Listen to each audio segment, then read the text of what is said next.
സജോ ദേവസ്യ ഇപ്പോൾ ഏറ്റവും പ്രധാനപ്പെട്ട കാര്യം നേരം ഇരുട്ടിയിരിക്കുന്നു എന്നുള്ളതാണ്. പ്രത്യേകിച്ച് ഉൾക്കടലിൽ ഇപ്പോഴും ദൗത്യം തുടരുന്നു എന്നാണ് നമുക്ക് മനസ്സിലാക്കാൻ കഴിയുന്നത്. 15 ജീവനക്കാർ അവരെ ഇനിയും രക്ഷിക്കേണ്ടതുണ്ട്.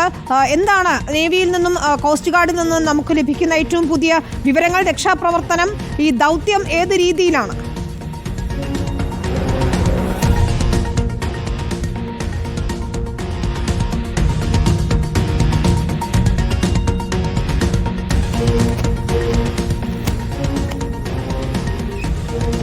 സജോ ദേവസ്യയിലേക്ക് നമുക്ക് എത്തണം.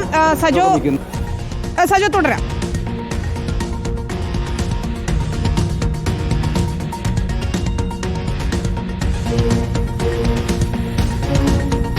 സജോ ദേവസ്യ, ഇപ്പോൾ നേവിയിൽ നിന്ന് നമുക്ക് ലഭിക്കുന്ന ഏറ്റവും പുതിയ വിവരങ്ങൾ എന്താണ്? രക്ഷാദൗത്യം ഏത് രീതിയിലാണ്?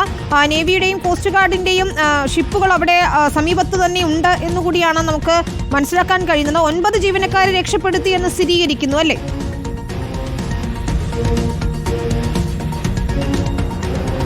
വിനീത, ഉറപ്പായും. അതായത് 9 ജീവനക്കാരെയും രക്ഷപ്പെടുത്താൻ കഴിഞ്ഞിട്ടുണ്ട് എന്ന് ഔദ്യോഗികമായി സ്ഥിരീകരിക്കാൻ കഴിയുന്നു. മറ്റൊരു മർച്ചന്റ് ഷിപ്പിലേക്ക് അവരെ ഇതിനകം മാറ്റാൻ കഴിഞ്ഞിട്ടുണ്ട്. അതേസമയം അവശേഷിക്കുന്ന ജീവനക്കാർ 15 പേർ കൂടിയുണ്ട്.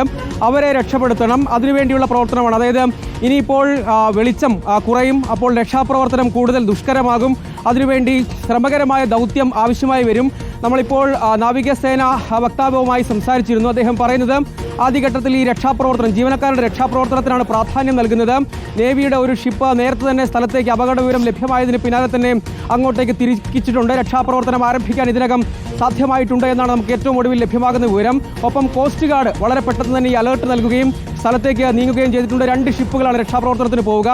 ആദ്യഘട്ടത്തിൽ ഏറ്റവും പ്രധാനമായും ചെയ്യേണ്ടത്, അതായത് ഇതിൽ 2 വശങ്ങളാണ് ഞാൻ പറഞ്ഞത്. ഒന്ന്, ജീവനക്കാരെ രക്ഷപ്പെടുത്തുക. മറ്റൊന്ന്, ഈ ഡേഞ്ചറസ് ഗുഡ്സ് ഉണ്ടോ എന്ന കാര്യത്തിലാണ്. ആ കാര്യത്തിൽ ഇപ്പോൾ നാവികസേന എന്തെങ്കിലും ഔദ്യോഗികമായി സ്ഥിരീകരിക്കുന്നില്ല. അക്കാര്യത്തിലൊക്കെ കൂടുതൽ വ്യക്തത വേണം എന്നതാണ്. അതേസമയം കടലിൽ മറ്റു തരത്തിലുള്ള, അതായത് അങ്ങനെയുള്ള ഡേഞ്ചറസ് ഗുഡ്സ് ഉണ്ടെങ്കിൽ ഉറപ്പായും കടലിൽ അതിൻ്റെ പ്രതിഭാസങ്ങൾ, മറ്റു രീതിയിലുള്ള പ്രതിഭാസങ്ങൾ ഉണ്ടാകും. ആ കാര്യത്തിൽ തൽക്കാലം ആശങ്ക വേണ്ട, ആശങ്കപ്പെടേണ്ട കാര്യമില്ല. ജാഗ്രത എന്നത് മാത്രമാണ് നിർദ്ദേശമായി മുന്നോട്ട് വച്ചിരിക്കുന്നത്. മറ്റൊന്ന്, ഈ ജീവനക്കാരെ രക്ഷപ്പെടുത്തുക എന്നതാണ്. അതിൽ ആദ്യഘട്ടത്തിൽ തന്നെ ലൈഫ് ഇട്ട് നൽകി രക്ഷപ്പെടുത്തിയ ആളുകളാണ് 9 പേർ. മറ്റുള്ളവരെ, അതായത് പൂർണ്ണമായും ഈ കപ്പൽ അപകടത്തിൽപ്പെട്ടിരിക്കുന്നു. ഏതാണ്ട് നമുക്ക് ലഭ്യമാകുന്ന വിവരം പ്രകാരം 400ഓളം കണ്ടെയ്നറുകൾ, അതായത് വലിയ ചരക്ക് കപ്പലാണ്, 400ഓളം കണ്ടെയ്നറുകളുണ്ട്. അതിലെല്ലാം ഗുഡ്സും ഉണ്ട്. അപ്പോൾ നമുക്ക് മനസ്സിലാക്കാൻ കഴിയുന്നതേ ഉള്ളൂ സാമാന്യം എത്ര വലിപ്പം ഉണ്ടാകും എന്ന് നമുക്ക് അസ്യൂം ചെയ്യാവുന്നതേ ഉള്ളൂ. അങ്ങനെ 400ഓളം കണ്ടെയ്നറുകൾ ഉണ്ടായിരുന്നു. അങ്ങനെ യാത്ര ചെയ്തു വന്ന ചരക്ക് കപ്പലാണ് അപ്രതീക്ഷിതമായി അപകടത്തിൽ പെടുന്നത്. കൊച്ചിയിൽ നേരത്തെ തന്നെ എത്തിച്ചേരേണ്ടതാണ്. പക്ഷേ ഇത്തരം ഒരു സാഹചര്യം, അതായത് വെതർ മോശമായിരുന്നു, അതാണ് പ്രതിസന്ധിയായത് എന്നാണ് ഈ ഘട്ടത്തിൽ നമ്മൾ മനസ്സിലാക്കുന്ന ഒരു കാര്യം. അതുകൊണ്ട് തന്നെ ഒരു അപകടം, വലിയ തോതിലുള്ള ഒരു അപകടം, അപ്രതീക്ഷിതമായ ഒരു അപകടം എന്നത് തന്നെയാണ് ഈ ഘട്ടത്തിൽ നമ്മൾ മനസ്സിലാക്കേണ്ടത്. അതിലുള്ള ഗുഡ്സിന്റെ കാര്യത്തിലാണ്. ആ രീതിയിൽ ഇന്ധനമായിരിക്കും, സ്വാഭാവികമായും സൾഫർ അടക്കമുള്ള സാന്നിധ്യം ഉണ്ടെങ്കിൽ, അങ്ങനെ പല രൂപത്തിലുള്ള കാര്യങ്ങൾ ഇതിനകം തന്നെ നമ്മൾ പ്രേക്ഷകരുമായി പങ്കുവച്ചതാണ്. ഇനിയിപ്പോൾ നാവികസേന തന്നെ പറയുന്നത് ഏറ്റവും പ്രധാനപ്പെട്ട പ്രയോറിറ്റി മറ്റ് ജീവനക്കാരെ കൂടി വേഗത്തിൽ രക്ഷപ്പെടുത്തുക. അതിനുവേണ്ടിയുള്ള ശ്രമങ്ങൾക്ക് തുടക്കമിടാൻ കഴിഞ്ഞിട്ടുണ്ട്, അല്ലെങ്കിൽ ലൊക്കേഷനിലേക്ക് എത്തിച്ചേരാൻ കഴിഞ്ഞിട്ടുണ്ട്. ഇനിയിപ്പോൾ രക്ഷാപ്രവർത്തനത്തിലേക്ക് പോവുക എന്നതാണ്. അതിനുശേഷമുള്ള കാര്യങ്ങളിലും വിദഗ്ധരുടെ അഭിപ്രായമടക്കം എന്തെങ്കിലും തരത്തിൽ മുന്നൊരുക്കങ്ങളോ ജാഗ്രതയോ ആവശ്യമുണ്ടെങ്കിൽ ഇപ്പോൾ ഒരു അലേർട്ടാണ് നൽകിയിരിക്കുന്നത്. ആ അലേർട്ട് എന്നത് തീരമേഖലയിലേക്ക് ഏതെങ്കിലും തരത്തിലുള്ള ബുദ്ധിമുട്ടുകൾ ഈ ഗുഡ്സുമായി, ഈ അപകടകരമായ ഗുഡ്സ് ഉണ്ട്, അതിൽ നിന്ന് ഈ ഇന്ധന ചോർച്ച അടക്കമുള്ള കാര്യങ്ങളിലുള്ള സാധ്യതയാണ് മുന്നോട്ട് വച്ചിരിക്കുന്നത്. അതൊരു മുന്നറിയിപ്പാണ്, അതൊരു അലേർട്ടാണ്. അങ്ങനെ ഒരു അലേർട്ടായി, ഒരു ജാഗ്രത എന്ന നിലയ്ക്കുള്ള ഒരു അലേർട്ടായി, മുന്നറിയിപ്പായി കാണുക. അതേസമയം ഈ രക്ഷാപ്രവർത്തനം ഇതിനകം ആരംഭിക്കാൻ കഴിഞ്ഞിട്ടുണ്ട് എന്ന് ഈ ഘട്ടത്തിൽ നമ്മൾ മനസ്സിലാക്കുന്നു. അതിൽ ഉള്ള വിശദാംശങ്ങളാണ് ഇപ്പോൾ പങ്കുവച്ചിരിക്കുന്നത്. മറ്റു കാര്യങ്ങൾ, ആദ്യ പ്രയോറിറ്റി എന്നത് രക്ഷാപ്രവർത്തനത്തിനാണ്. ലൈറ്റ് പോവുക, അല്ലെങ്കിൽ കൂടുതൽ ഇരുട്ടാവുക, അങ്ങനെ ഉള്ള സാഹചര്യങ്ങളുണ്ട്. ഒപ്പം വെതർ മോശമാണ്. അപ്പോൾ അതിനനുസരിച്ച് രക്ഷാപ്രവർത്തനം, ദൗത്യം സ്വാഭാവികമായും കൂടുതൽ ശ്രമകരമാകും. പക്ഷേ നമ്മുടെ നാവികസേന എന്നത്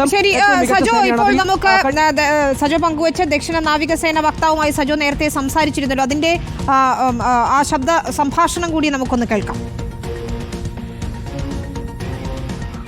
ഇങ്ങനൊരു അപകടം നടന്നിട്ടുണ്ടെന്ന് കോസ്റ്റ് ഗാർഡ് ഹെഡ്ക്വാർട്ടേഴ്സിലും നേവൽ ഹെഡ്ക്വാർട്ടേഴ്സിലും ഇത് അറിഞ്ഞപ്പം തന്നെ നേവിയുടെ ഒരു ഷിപ്പ് ആ ഏരിയയിലോട്ട് ഡിസ്പാച്ച് ചെയ്തിട്ടുണ്ട്.